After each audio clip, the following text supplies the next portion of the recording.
Well, good afternoon, everybody. This is Barry's Best Honey. I'm Mike, and I do bees. Welcome to my little bee yard here in Southeast Louisiana. Now, you guys been following me for a while. You see what I did there? Well, I did that because I can really no longer say welcome back to another day in the 2020 beekeeping season here in Southeast Louisiana, because that season's over. It is done, finished, kaput, over. For me, that's how I do things. But what I will continue to always tell you is, my videos are not how-to videos, they're how I do videos. They're simply a vlog. I'm just logging my time in the bee yard. See, I did it again. Usually I'd say I'm logging my season. Yeah, I'm just logging my time in the bee yard now. But for you guys that have never followed my channel, or maybe this is your first time watching the video on my channel, you can go back and look at my entire season, where I started out through the winter time and did a whole bunch of tedious tasks, and went on through to building up hives, making the queens or emergency queens, splitting the hives, harvesting the honey, putting on supers, not necessary in that order, and on and on and on. Things like rendering wax and putting on pollen traps or whatever. Everything I kind of do down here in my season. But we're at the end, guys. We're at the end. So kind of really just a real recap, and I mentioned this in a couple other videos, but the reason I started this channel was because I'll sometimes be at the market or at work or wherever, talking to somebody in the line at the checkout or something, and they'll talk about, oh, I want to get bees, oh, I want to get bees, I want my own honey, or I want to sell honey, or whatever, I want to get bees. And I was out here in one hot day in August, and I just got to thinking, man, these people all want to have bees, but they just think it's putting bugs in a box and getting you some honey each year. There's just so much more to it. And granted, my way is, it could be easier ways to do it and even harder ways to do it. And there's commercial and there's sideline and there's hobby. And I'm a hobby beekeeper and there's this and there's that.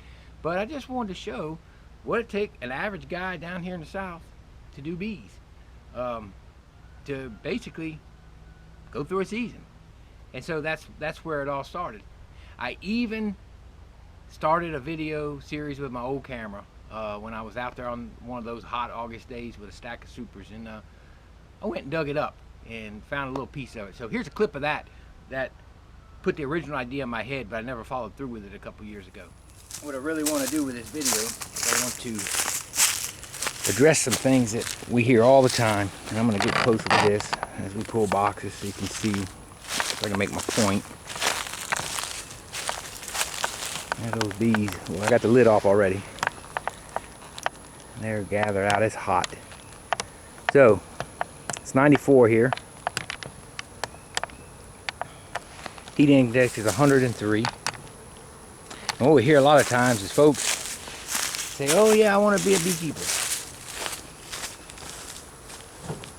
I want to do beekeeping. I want to get bees. I want honey. It'd be fun. It'd be great. And it is fun. It is a great hobby.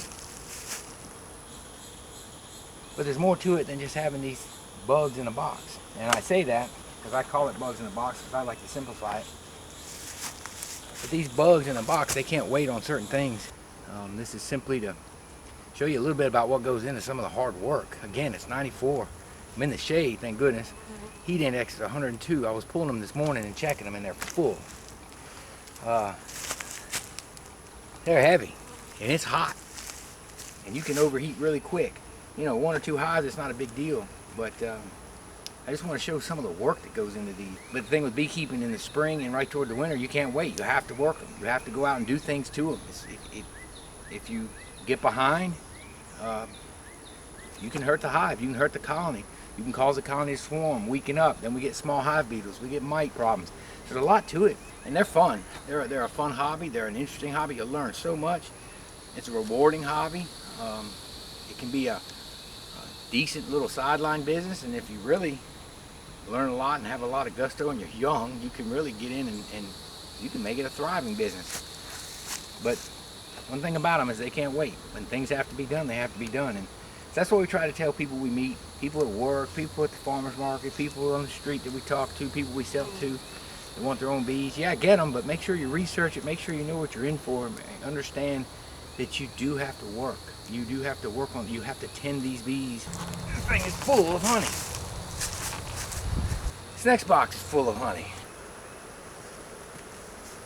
Yep, full honey. Just a pure, it's a driven snow, as they say. No driven snow here now. It's hot. Oh, Lord. And this is what I'm talking about. This is heavy, heavy work. So, you see, I just wanted to show people what it takes for an average guy to do bees. And you know, if it helped somebody and it gave them some tips, which it did, people said it gave them tips, and I got tips from other people and they got tips from me, and other people were fascinated, and then there were those that are beekeepers that decided you know, they could learn from me and I could learn from them, and I've subscribed to their channels and vice versa, and they've given me advice, and other beekeepers have just come on to watch, and it's always good, I think, to see other beekeepers in different regions. And so I've subscribed to a lot of those channels. I've had long-time followers and everything. But if it helped everybody or anybody out there, man, I'm really happy for it. It wasn't meant for me to teach you how to do bees, because I'm actually just completing my 8th year now. So next year when I start up, I'll be a 9-year beekeeper. So I haven't been doing it all that long. So I didn't want to get out here and act like I'm some kind of authority. There's some absolutes that I flat out believe in and know to be true, and I might have passed a few on those, but a lot of times I was just referring to things that have worked for me, and things that I've seen, and things that I've read in research papers and magazines and things such as that. So another thing about watching a lot of different videos and everything, the reason I didn't want to say a how-to and this is how you do it, I just wanted to show you my experiences, because I see those guys that are out there and they say that's the only way to do things, and I could name them off right now, but there's no sense in doing that, because you know, if you ain't got nothing good to say, don't say nothing at all, is what they say. But those guys that tell you there's just one way to do it, one guy pops into mind in particular, and it just irritates me when I see his videos, and we've had it out in some comments one time, because he decided that he was an expert and I wasn't, and I wasn't trying to be, but that's never what this was ever meant to be, and you can get confused. You know, you want to find a good way of doing things your first couple years, and do them and stick to them and do the research. Man, I've done mentoring, and let me tell you, I've had those that mentored and took off with it, and they're just calling back with questions, or hey, can you come take a look and let's go through it together, and we do that, and that's great learning experience. And I've had those that you're basically keeping their bees for them. They did no research whatsoever, and they're trying to learn from you on the few visits you do over there, or the weekly visits you may do, and it just doesn't work. You got to read the books, and you got to do that kind of thing and do your research, and be very careful on YouTube with videos like mine or somebody else's that are in different regions, or even in the same regions, just do things different. So good to find a local person and pick their brain and take YouTube with a grain of salt. Not that there's not great how-to videos out there. Just saying, you just need to find your way the first year or two locally, if you can, and just take them all with a grain of salt until you figure out which direction you want to go. And so I didn't want to be out there confusing anybody or saying this is the way it is. I was just showing you what worked for me and the different ideas, and you know, hey, that's what we did. So like I said, guys, I started this thing off in the wintertime, and I know, you know, I don't have a lot of views on those early videos, but go back and take a look and see what you think. But I showed a bunch of the little things you do during the wintertime, or I do during the wintertime, just to get ready for the season. Scrubbing boxes, cleaning, you know, frames, and cleaning foundation and re-waxing and all that. And of course, I'll put links to all that in there, but they're in the very, very back of the video list if you go to the 2020 beekeeping list, or the 2020 season list. And that's basically what I did, was showed you some of the mundane tasks and everything. So let's take a look at a couple clips of that.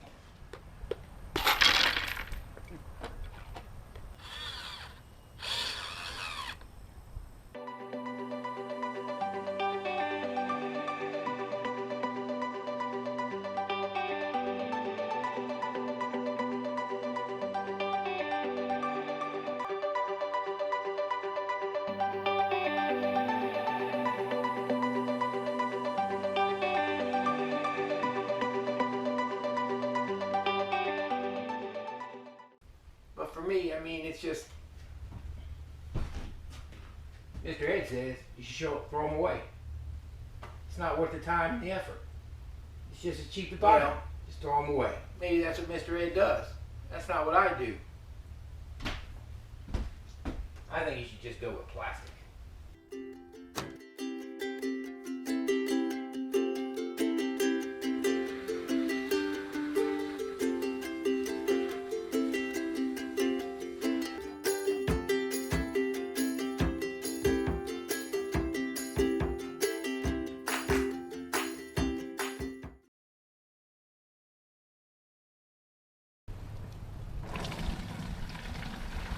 Yeah, that's good looking wax.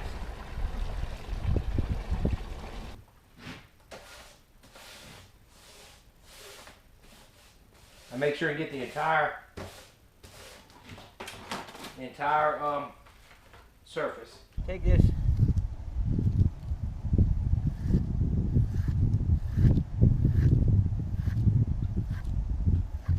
This one came out very nice, actually. So it's wintertime pretty much for us. We finally dipped down into the 40s. No freezes this far south yet, but we've dipped down in the 40s. And what I do in the winter is once I get the final feedings on, which I did, you see that's got a feeder, and I got a couple feeders over there. I got a mason jar. Y'all have seen those on the feeding video. Fed the ones next door. I don't do anything with them after that. They've all had 3 to 4 gallons of 2 to 1. The first one was a little light, a little thin, but the rest of them are good and heavy 2 to 1 syrup. They're all good to go. And they're done. As far as I'm concerned, what I do with the hives in the wintertime, from this point on, I don't open them at all. I come out on days like this where it's warm and see that everybody's coming and going normally, and that it's not a dead hive or anything. Like, I walk by these and look, and I don't see much activity. And I go up to them and I take a look. And then when we get into really cold months, which they're fine, they're just not flying. When we get into the really cold months, I'll come by and I'll listen to them about once a week. Just kind of put my ear to all my hives and make sure they're still kicking. And that's really all I do all the way through winter with anything to do with the bees. Okay, that's it. So right now, guys, this is the time that I normally have lost any hives that I lose. Somebody asked me the other day how many I lost last winter, and over winter last year I lost none.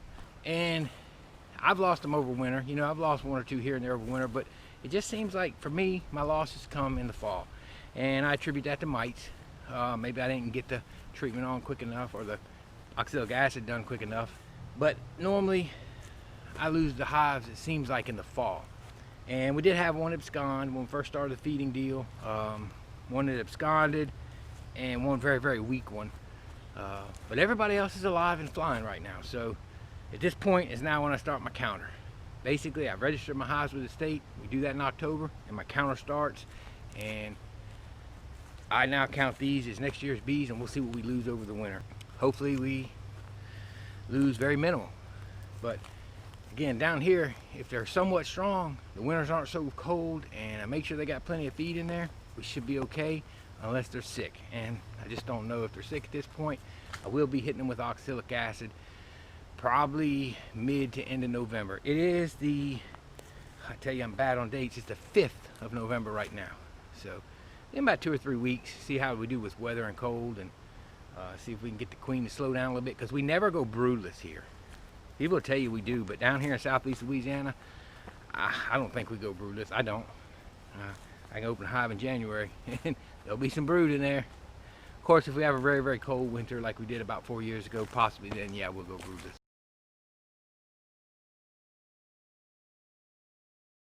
But it won't be for long. So this year has been a really fun year because of the YouTube. I will say this, and you guys that do YouTube, you understand this, it does add quite a bit of time to your inspections and stuff like that. When you're out here in the bee yard, you probably put in at least an extra hour worth of, I'll call it choreographing, what you're saying and what you're doing, setting up. And I only have one camera, and it takes me extra time. So it's one of those things where it does take time. But it's been fun. It's been a good time. It's kind of strange. You get this feeling like now, especially with all the regulars, you guys out there that are regularly watching, it's like we're all going out here together. When I do these videos and I say we, and hey, we're going to do this and we're going to do that, what I'm talking about is us. But yeah, when I do that, I feel like we're all going out here together. And it's pretty neat. So YouTube has been a blast, and it's been pretty cool. It was amazing how fast it grew. and what we've accomplished with it, and it's just, it panned out. It couldn't have panned out any better than the way it did. So big thank you to everybody out there that subscribed and watched and commented regularly, and you guys that gave tips and accepted tips and all that good stuff. It's been good. You know, it's been really good. Now, I only really did have a few negative comments. I had one person tell me I was lazy, another person tell me I was a mess and my yard was a mess, and it's probably why I got hive beetles. Yeah, that was it. Called me lazy and whatever. And that's part of YouTube. You're gonna get those. Some of them are just trolls getting on there making the comments and don't need to be making them. One person told me my heart really wasn't in it because I could still save my top bar, because I chose not to break all the honeycomb wide open and destroy everything and redo it. I was being neglectful, and I could still save them if I did all that. Well, what's the difference between that top bar and a hive and a tree? Do I really need to break it apart if they're living and they're fine? But 99% of the comments were great comments. Some critical, but I mean, it was good. It was good critical. It was that critical that says, hey, I don't know if you're doing that just right. Maybe you should do this. And that was neat. And I accepted all that, and you accept that when you decide to do YouTube. And hey, some ideas I tried that people suggested, reusing beetle blasters by using diatomaceous earth, didn't work for me. Went back to Swiffers. I watched a dirt rooster pull 100 beetles off a Swiffer. I put one in again. And somebody said it might be bee space, so I gave it a shot, put one below. It didn't work. Maybe there just weren't beetles at that time. Maybe they caught up with, I don't know. But I tried things that people asked. Some things were great. The sectioning clips for my candle. Oh, there's many things I tried and they worked and I like it and they were great ideas. Some other ideas I haven't come up with yet or haven't done yet that people suggested. It's been great. But some things didn't work. The diatomaceous earth was very, very disappointing for me. I honestly believe it allowed the beetles to get a little further ahead than they should have. But thankfully went back to oil traps, caught hundreds of beetles in all the traps, and yes, there's still beetles in there, but it was looking better. Got the bees, gave them a chance to get back over top of those beetles, and I think we're there. So, you know, some things worked, some things didn't, but it was great getting all the comments, and I hope I wasn't offensive to anybody in the comments, because I sure wasn't meaning to be. And those comments, except for one, those other comments where they were nasty to me, I just deleted them or just let them go. One of them I did answer because that person attacked me and then attacked one of my subscribers who's also a creator, and I didn't care for that. So I did go back to him and politely tell him, hey, sorry, we'll try to improve and not be such a disappointment to you, but you know, it's my way of doing it. One other thing to tack on is what I don't think some people understood was I wasn't a beginner. I'm by no means an expert beekeeper, but I'm also not a beginner. So I'm kind of an intermediate guy, I guess, with now 8 years under my belt. That was my 8th year, you know. I knew what I was doing. And I had some people kind of make it out to be like, hey, you know, you should be doing this, you should be doing that. Well, a lot of that I've tried already. So I would answer back as polite as I could and let them know, hey, I've tried that. And for me and my little operation, it just didn't work, you know. But hey, it's all great ideas, and that's the great thing about beekeeping that I figured out is there's so many different ways to do things outside of the few absolutes. There's so many variables, so that was cool. Now, one thing you guys did get to see was I had an abnormal amount of swarms this year. I don't know what I did wrong, what the bees did differently, but what I'm figuring out, and as I went back and looked at my records, at first I thought it was because I did a lot of early splits, and y'all know I did splits in end of February. We had a ton of brood in these hives, and but just not a ton of bees. So that was a little bit of a mistake because I split winter bees is what I did. I split older winter bees, and while I think I had just gotten my first emergence was starting to come out, I didn't have a full first emergence, I don't think. And when I say full, we had bees emerging in February already down here, but we didn't have a good full emergence of young bees that were sensing the nectar flow coming in and were robust and ready to go. Another thing I attribute to swarms to was having old queens. I went back and took a look, and the majority of my queens were old. I had a couple that that swarmed that were new that I just didn't keep up with as well.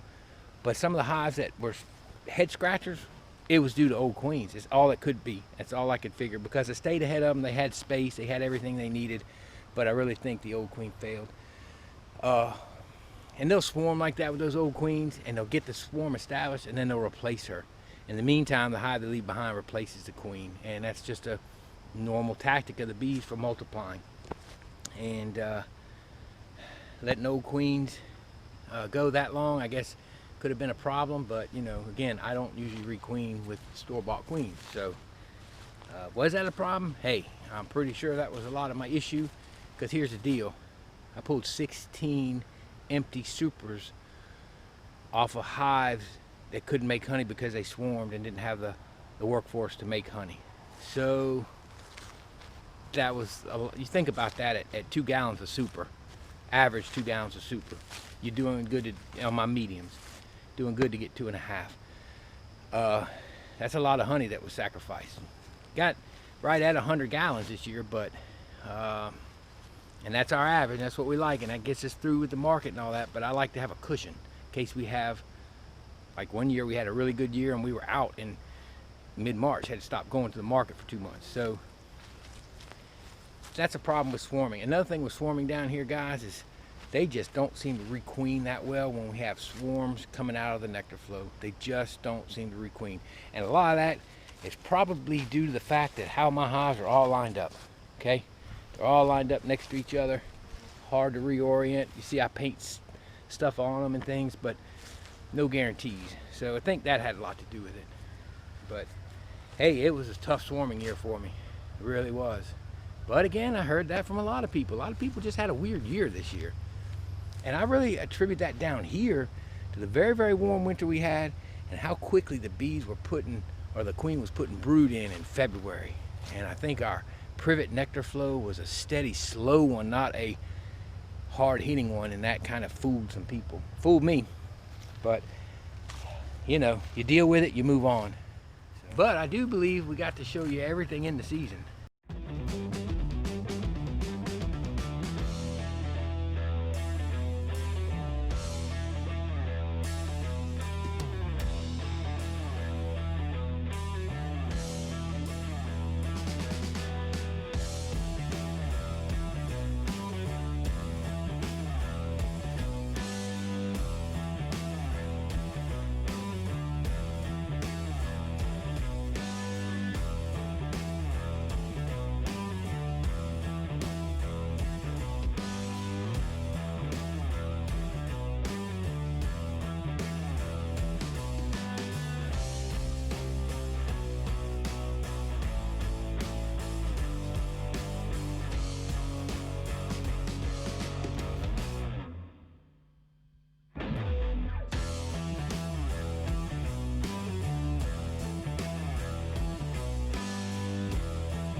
I mean, I did hive moves, swarm traps or swarm boxes. I did splits. We did combines. We did feeding, emergency feeding at the very beginning of the year. We did swarm catches that were calls for us. We did supers. We did treatment with oxalic acid. We did harvesting, not in that order. Just did a lot of stuff. One of the things I really wanted to make sure and do every time I had something to do, I always kept my camera charged so I could grab it and go. Always wanted to show every little thing I did during the season. Again, it's not a how-to, it's just a vlog. And what I hope it does is that somebody that wants bees that I see in the future at the market, I'll give them a YouTube page and say, hey, go through some of this stuff and see what you think. Or maybe somebody on YouTube finds it and sees. It's not a how-to, it's just a vlog. But hey, how's this guy doing it? And it'll show them what an average guy does to keep his bees alive and get some honey. So what's the plan going forward, guys? Well, I've had people comment and say, hey, keep making your videos and all that, and I will. I'll probably keep making videos, but it is, as you guys know that do videos, sometimes you just gotta take a break. It is a lot to do them. And editing is not so bad once you figure out how to do your videos and how to kind of put everything together. But I need a break, and it's a perfect time for a break because I kind of just step back from beekeeping for the first cool months and don't start back until December as far as working on stuff and getting stuff ready for next year. But you may not see a few from me for a while, just to kind of take a break. And I'll probably start back with some of the mundane and tedious tasks, just like the videos I started this whole thing with. Next year, will I do a chronicle the entire season? No, I'll probably just do bits and pieces of my season and my daily or weekly type of different tasks I do, one here and one there, instead of doing the whole thing and doing all the inspections. But I'm going to do things a lot different next year. I finally got to the point where I want to spend more money to make it a little easier, i.e. buying queens, even making my own queens, buying more new equipment and stop reusing some of this other, because it's time to cycle some of this stuff out. I really don't want to do the whole allowing them to make queens as much as I do unless I find swarm cells. I'd rather go ahead and start buying some queens locally. I got a couple people, 3 people locally. Y'all know Sha Wee. He sells queens. I'll probably get some from him. And of course, Big Old Honey. I'm hoping they'll have some this year. Maybe even graft some queens. I don't know, but gonna do a little queen rearing a little bit different as far as that goes. Maybe that'll speed things up and yield more. May have to feed a little bit to get them up to speed. Just depends. Just gonna do things a little different next year because I've been doing things the same, and I'm even gonna do splits a little different. I've been doing things the same way now for about 4 years, pretty much set, and I think I'm gonna do things a little different with splits even. Not so many vertical splits, kind of some thoughts. It's just different things I'm thinking about. So that's it, guys. We went through a whole season. Again, I gotta pull some feeders off and stuff, but essentially we're done. It's been a cool season. Like I said out there, it's been kind of neat, and I feel like the main people that I see view each week that talk to me and comment and all that, when I say we out there, I'm talking about all of us, and I just feel like every time I go out in the bee yard with this camera, I'm taking y'all with me. It's just been overwhelming how the subscriber list took off and how people have come alongside and followed. I really appreciate your support. It's been great. I don't want to sit here and try and name a bunch of names. Off the top of my head, if I start, I'm gonna miss a bunch of them. Y'all know who you are. Y'all are the regulars on there every single time, and I really appreciate it, guys. It has been a blast this year, and hope to do some more, but give me a break here. Gonna take some time off, guys. I appreciate it, and if you liked it, as always, please give it a thumbs up, and don't forget to share this video with your friends, your family, and anybody that just enjoys watching bees. Y'all have a wonderful evening, and may the Lord God bless you and keep you.